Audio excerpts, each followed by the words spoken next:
Narco test, permission granted. Kind of you sir.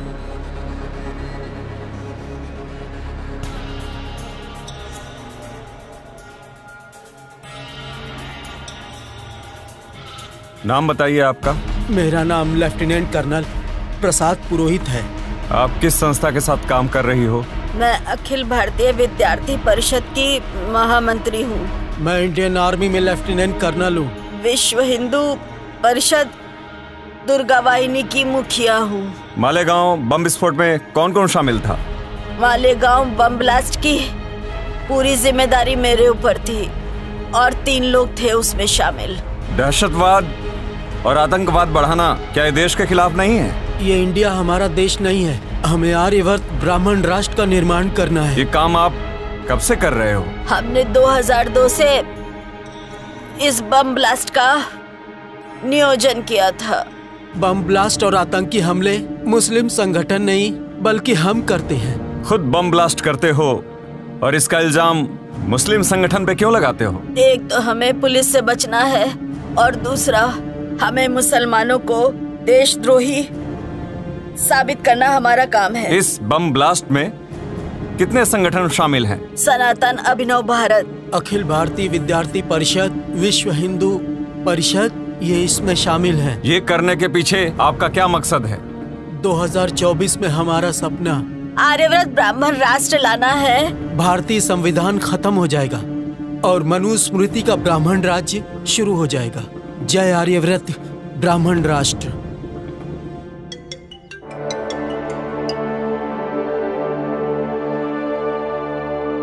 Hello, ATS chief Hemant Karkare speaking. हाँ, क्या कल सुबह? ठीक है, मैं आज ही के फ्लाइट से आ जाता हूँ रात को। कल सुबह मैं ऑफिस में आ जाऊंगा, बता देना। जय हिंद। May come in sir? Yes, coming Karkare.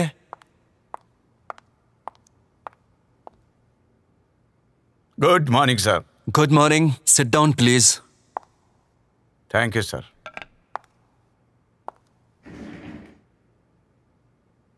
Karkare, आप क्या पागल हो गए हो क्या?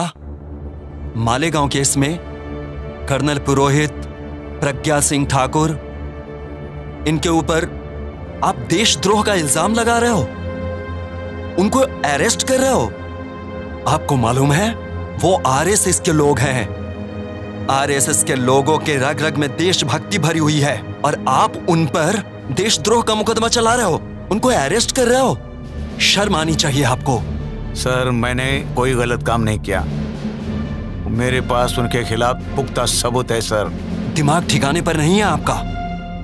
पुख्ता सबूत मिले कहते हो? सर, प्रज्ञा सिंह ठाकुर, लेफ्टिनेंट कर्नल प्रसाद पुरोहित और दयानंद पांडे के लैपटॉप में हमारे देश के खिलाफ बगावत के पुख्ता सबूत मिले हैं सर।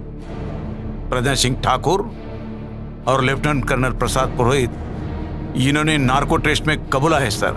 हमें मालूम नहीं नार्को टेस्ट मैनेज की जा सकती है? नहीं सर, नार्को टेस्ट बिल्कुल सही है, शक की कोई गुंजाइश नहीं सर। अच्छा बताओ, आप खुद ब्राह्मण हो, ब्राह्मण होके ब्राह्मणों पर कार्रवाई करते हो, ऐसा क्यों? जन्म से भले मेरी जाति ब्राह्मण हो, लेकिन भारतीय संविधान के मुताबिक भारत में रहने वाले सभी नागरिकों की जाति भारतीय जाति होती है, चाहे कोई बौद्ध हो, मुस्लिम हो, सिख हो, ईसाई हो या लिंगायत हो। मैं कुछ नहीं जानता। कर्नल पुरोहित, प्रज्ञा सिंह ठाकुर, इनके ऊपर लगाए हुए इल्जाम वापस लेने होंगे आपको। सर, क्या मैं जान सकता हूं कि देश ने ब्राह्मणों को क्या कुछ नहीं दिया?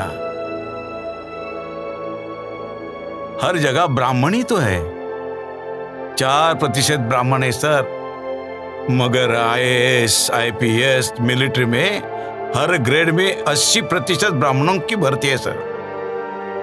केंद्रीय मंत्रिमंडल में ब्राह्मण, राज्य मंत्रिमंडल में ब्राह्मण, सांसद ब्राह्मण, विधायक ब्राह्मण, मंत्रियों के ओएसडी भी ब्राह्मण, हर जगह ब्राह्मणी का राज है सर। सच कहूं सर, सच कहूं, यहाँ का हिंदू ब्राह्मण को भगवान मानता है, और इसके बावजूद भी, इतना मिलने के बावजूद भी ब्राह्मण देश से गद्दारी करता है।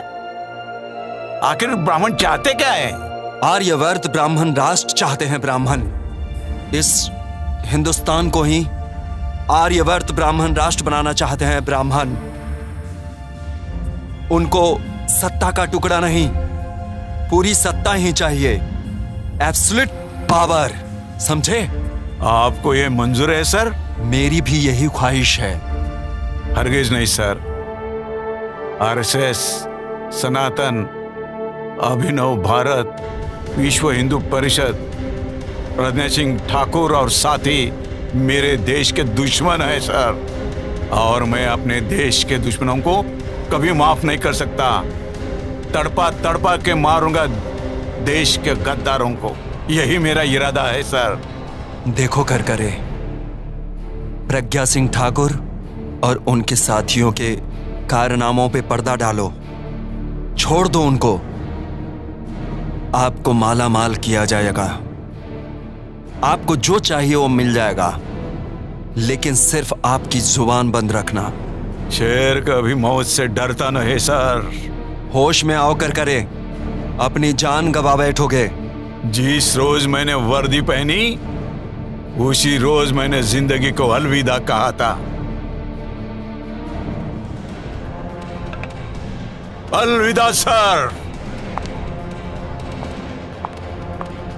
सुनो, आर्यवर्त ब्राह्मण राष्ट्र के लिए उसे बलि चढ़ाना ही होगा।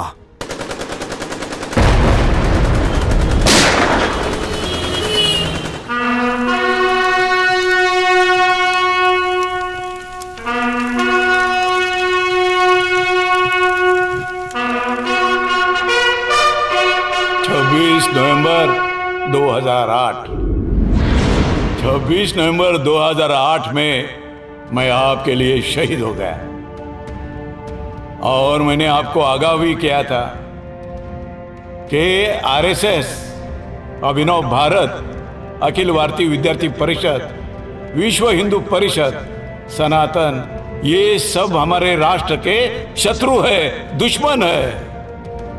मैंने आपको आगाह किया था।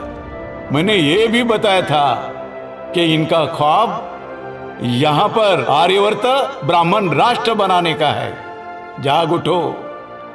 मगर मैं देख रहा हूं कोई भी जागा नहीं है। ये ब्राह्मण आप में से किसी को हिंदू मानता नहीं, आपको गुलाम मानता है, बेवकूफ गुलाम।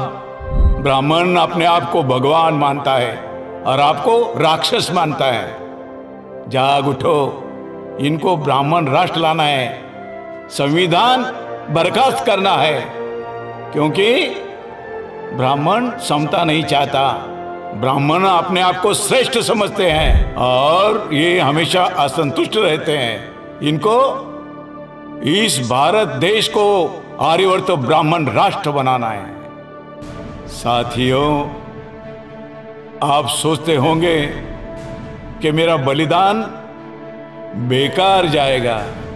मैं आपको आगाह करना चाहता हूं, अगर आप नींद से जागे नहीं तो आप सबका नुकसान हो जाएगा। आप देख रहे हो कि मोदी नाम के शख्स ने हमारे देश के सभी उद्योग बेच डाले, इसलिए schedule caste, schedule tribe, OBC और अल्पसंख्यक, इनको नौकरी मिलने वाली नहीं है। उनकी अगली नस्ल भिखारी होने वाली है। जागो, अभी समय ये कह रहे हैं अब की बार 400 पार। मैं तो कहूंगा, आपको कसम दिलाता हूं, जब भी कोई बोलेगा अब की बार 400 पार, तो आपने कहना है कि अब के बार 100 जूते मार। हमको हमारा देश बचाना है, और आरएसएस के समय जो भी है वो हमारे देश के दुश्मन है। यहाँ schedule caste, schedule tribe, OBC Buddhist, Muslim, Christian, Sikh और लिंगायत ये सब इस देश के मालिक है। और इस देश के मालिक कभी देश से गद्दारी नहीं कर सकते। गद्दारी करने वाले ये सभी लोग हैं। इन सभी लोगों से सावधान रहना है, यही मैं कहता हूं। 2024 को जागो। मैं जाग उठा, मैंने जगाने की कोशिश की, बलिदान किया। अब आपको बलिदान नहीं करना है, आपको सिर्फ बटन दबाना है और बीजेपी के खिलाफ वोटिंग करना है। हमारे देश को बचाना है, हमारे संविधान को बचाना है। इनकिलाब जिंदाबाद, इनकिलाब जिंदाबाद, संविधान जिंदाबाद, संविधान जिंदाबाद।